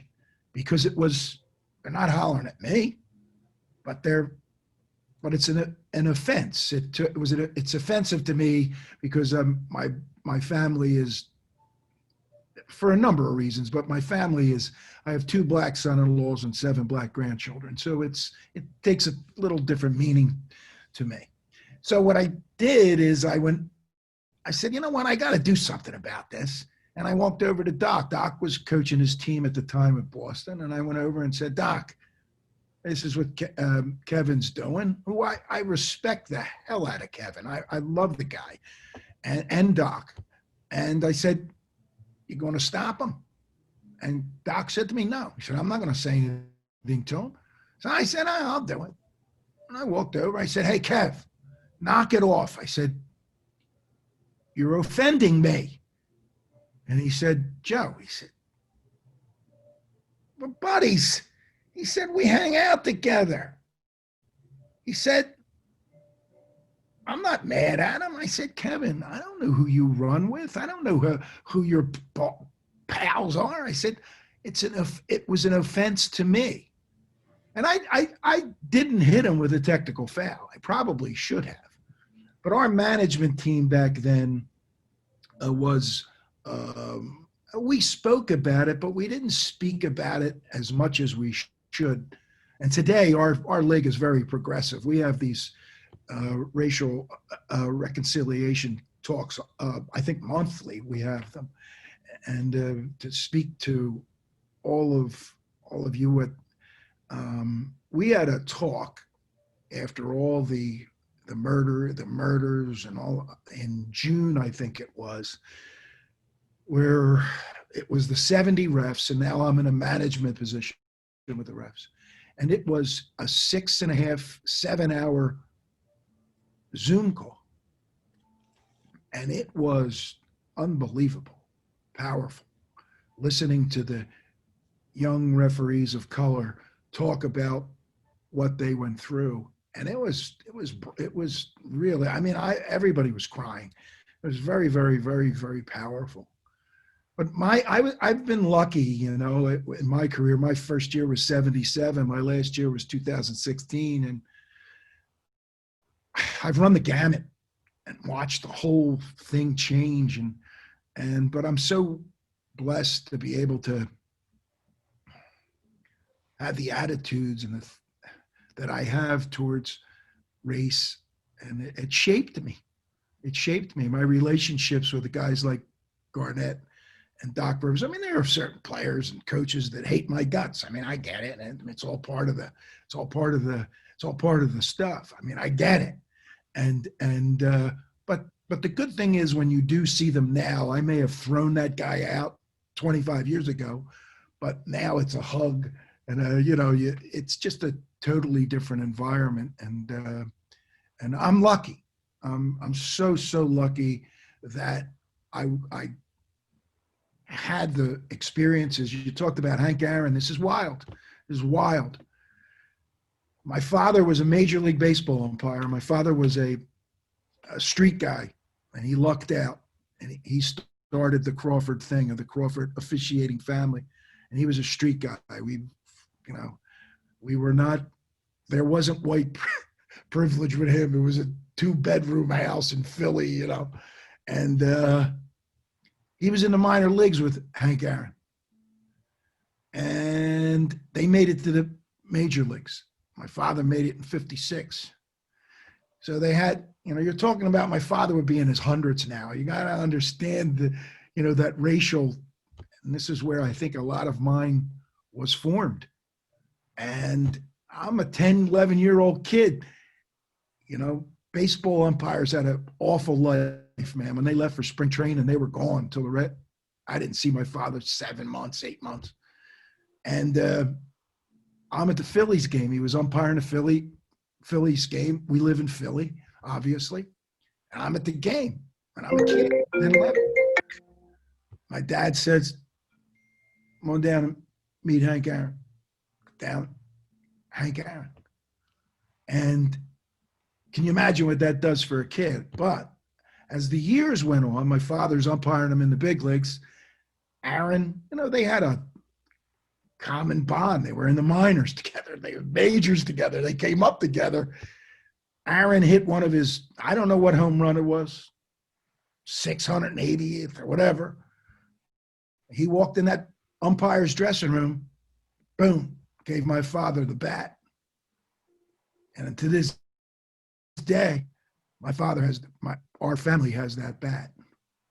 And that's a wild thing, you know? And you look back and those relationships, those, you know, you didn't hear him. I said this on the last call.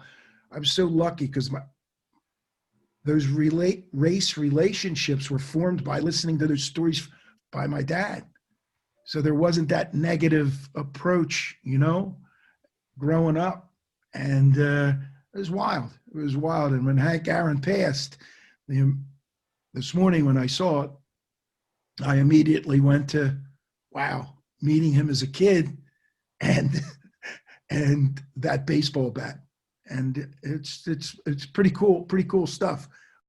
And you can look back on the positives of it, and the relationships that basketball has done for me, and what has done for my family in the baseball end of it. But it's some pretty cool stuff. But thank you for letting me share that, Ray. Thank you, Joe. Thank you as always for being a great part of everything we do. Jim Delaney, did you have anything you wanted to share? No, I mean, just, Joe, thanks for that. But Joe and I grew up in similar neighborhoods. And, you know, my neighborhood was all white. It was not only white, it was only white and Irish and Italian Catholics. That's all I knew from the time I went to first grade till I got out of high school. And I lived with white privilege. But I think, Reggie, you talked about family and, you know, passing on to family the stories that we're talking about right now. And, you know, my grandson, you know, was talking about, you know, Dad, you know, because at the wedding, my daughter's wedding, it was all white. Okay. And he asked the question, you know, was like, well, you know, do you have any black friends? And I said, I explained to him that the way I grew up. And I explained to my parents. And because he knows I'm involved with so much in our neighborhood with the church, Catholic Church up here with diversity. I chair a Catholic university, and I was involved with the whole Newman University out here. And we set up a whole diversity council. I was involved with it. I'm involved with my high school, which is now an urban suburban high school, which I'm involved with diversity there. And that, you know, I almost grew up with the opposite approach. I was resentful, okay, even to some extent to my parents, because it was a white neighborhood. God forbid a black person walked into the neighborhood or sold a house to a black person.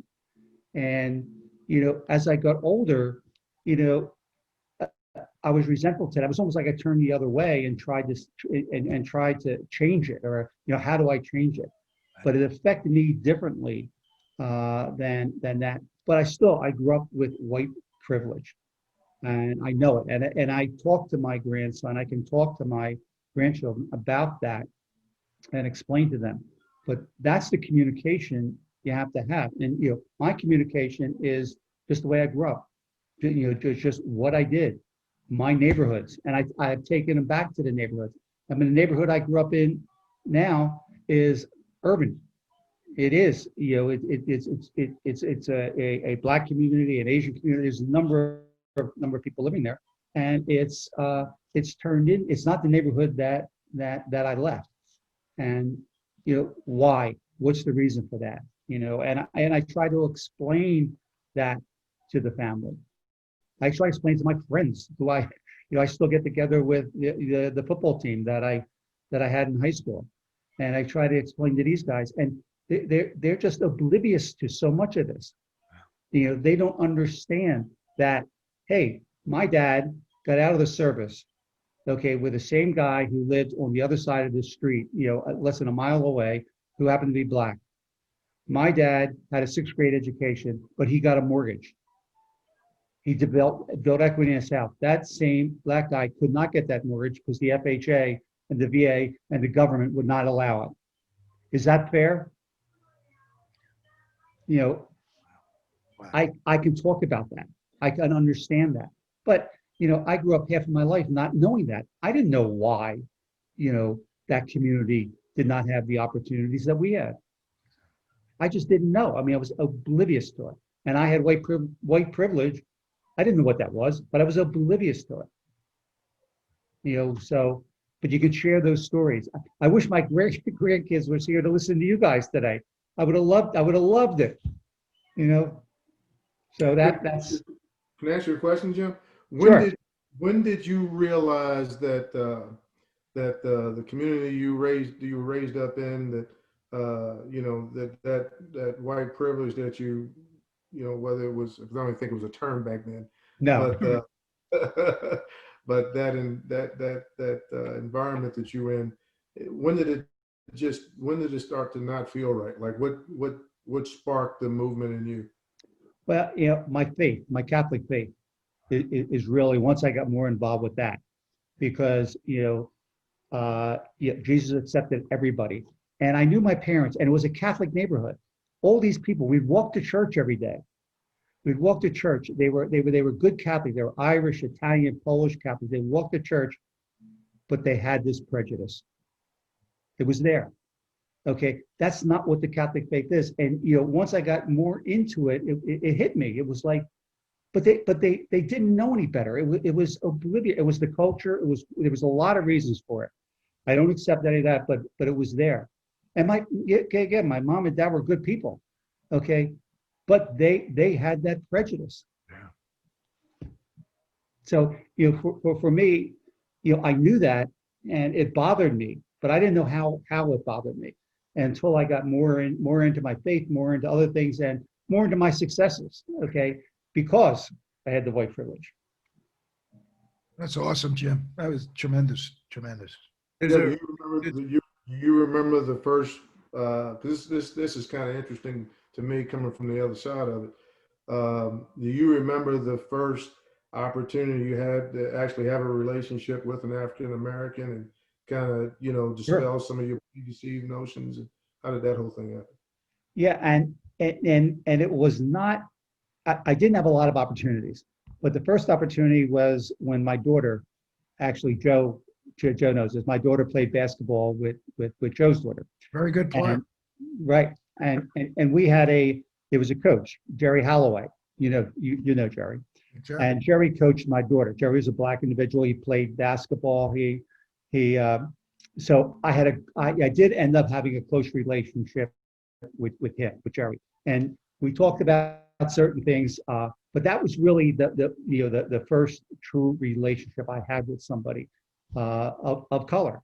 And in the neighborhoods that we grew up in, there wasn't the opportunities, and it would drive you nuts because I grew up less than a mile away. I mean, it could have been the Berlin Wall was there. I mean, you just didn't go there. They didn't come here. It was that, again, it was the way it was. It was sad. But I see now in the high schools and the colleges and all the things I do right now that the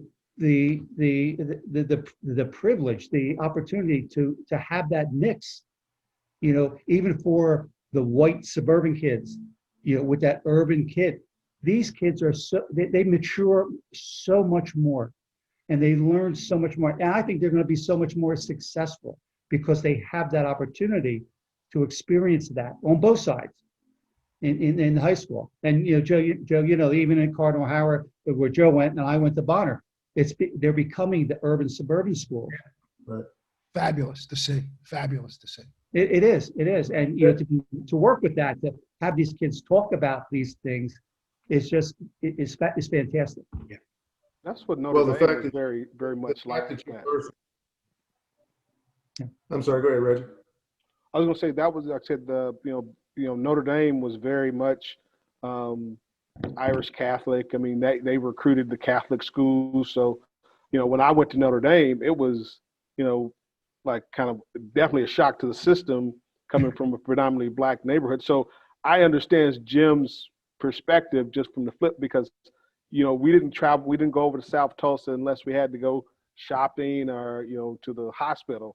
Because again, we didn't have those things in North Tulsa, but very seldom did we ever venture outside. And again, it was nothing stopping us from going.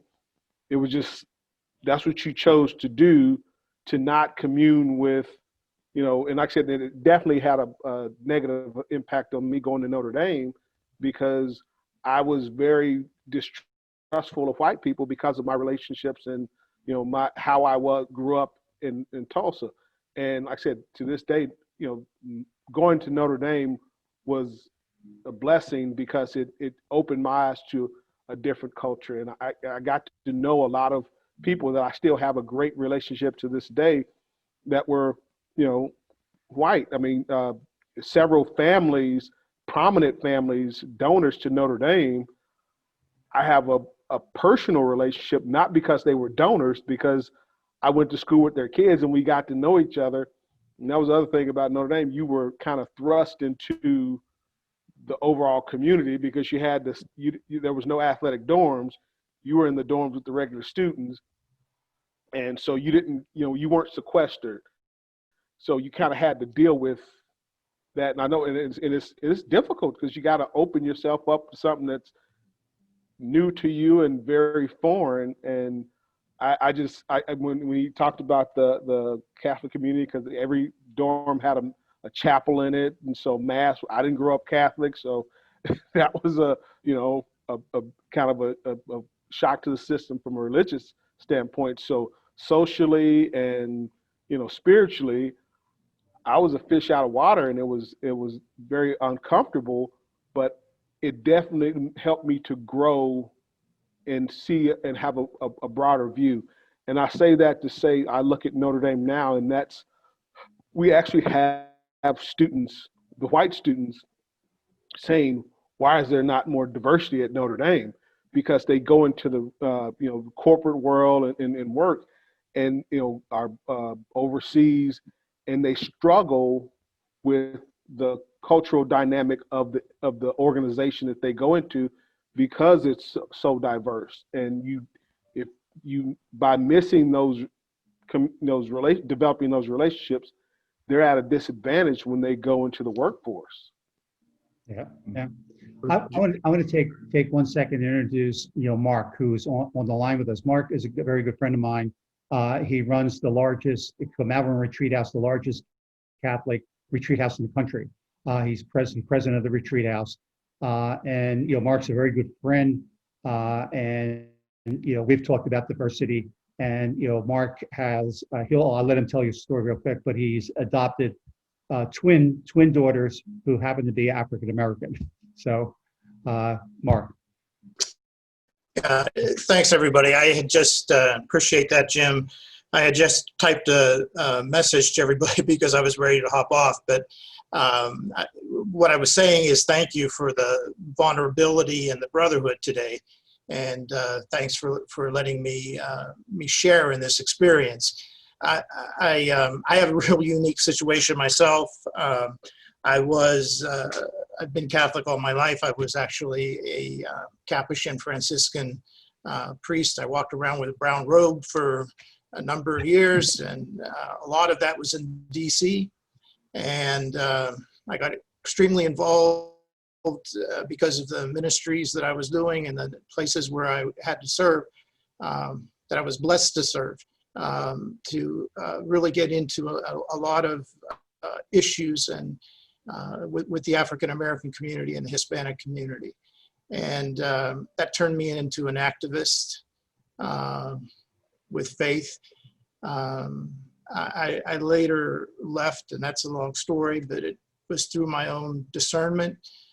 And then a few years later, I met my wife, who is Haitian. And she came to this country to go to college and stayed. And we married 10 years ago, and 5 years ago, we adopted our twin girls at birth. So the impact of race and difference has been part of my life. And I hope I can share more at another time, but I've seen it in all different perspectives, as a minister to people and getting into the lives of the people around me, who so generously opened their hearts, made themselves vulnerable so I could understand who they were, what they were going through. and then understood it in a different way when I met my wife and married her, being a minority. And that's getting deeper and deeper. We've adopted these kids, and now they're in, pre-K and kindergarten. And it's like in a mostly white school. And we've been having these discussions the past few days. Is that really where they should be? Anyways, I'll go into that another time. But the book that jumped out to me a lot this year, somebody was talking about going in deeper because of these issues being so prominent in our culture, was Cast. And that's a deep, tough book. And I've had to put it down and walk away and just absorb it a little bit. And that, boy, does it cover our history, and does it put it out there. And it's a remarkable book. And anyways, I just want to share that real briefly, and hope that I can share again with you guys. And thank you for your vulnerability. Thank you for your brotherhood. And this is a great opportunity. Thank you, Mark. Thank you for being with us. And I want to thank everybody, Brian especially, for sharing your story. And I guess we promised everybody 2 hours, maybe we should wrap up. And maybe I'll ask Father Josh. And by the way, Father Josh, things you said gave us a lot of food for thought. Everybody. And I just want to say, when we began, and not everybody knows this, I wish Darrell was here, but when Darrell and I had discussions that led to these panels, they almost never happened, because some folks, all of very good heart, well-intentioned, pure heart, were disagreeing over this term Black Lives Matter, so almost never got off the ground until we put the phrase aside and just went forward as brothers. And I'm so glad to have, and this is our fourth, and with each one, I think maybe we should stop here, because they're so powerful, they're so good, there's so much to share. How can we possibly top this? And yet each succeeding one, I think, those of you who've been on them, at least my opinion, is they're better and better. And maybe that's, and my humble suggestion is that's because it's not just us, but the Holy Spirit is here with us and leading us and making us better than we otherwise would be on ourselves. So I'm just humbled, indebted, and thankful to all of you, more than I have words that I can express, but I believe that I am. And we're planning to have more of these. And also, and especially for Brian, who I mentioned this to, as a productive and as unifying as these conversations are, our plan has always been to do more.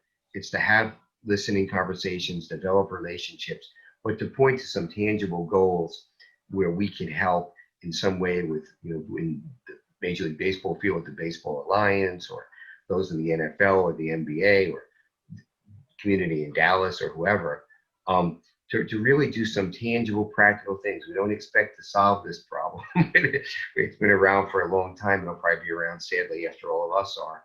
But we do hope to make some small, solid, permanent steps to moving the ball forward. So let's keep that in prayer. And Father Josh, if you would close us in prayer, I would be very appreciative.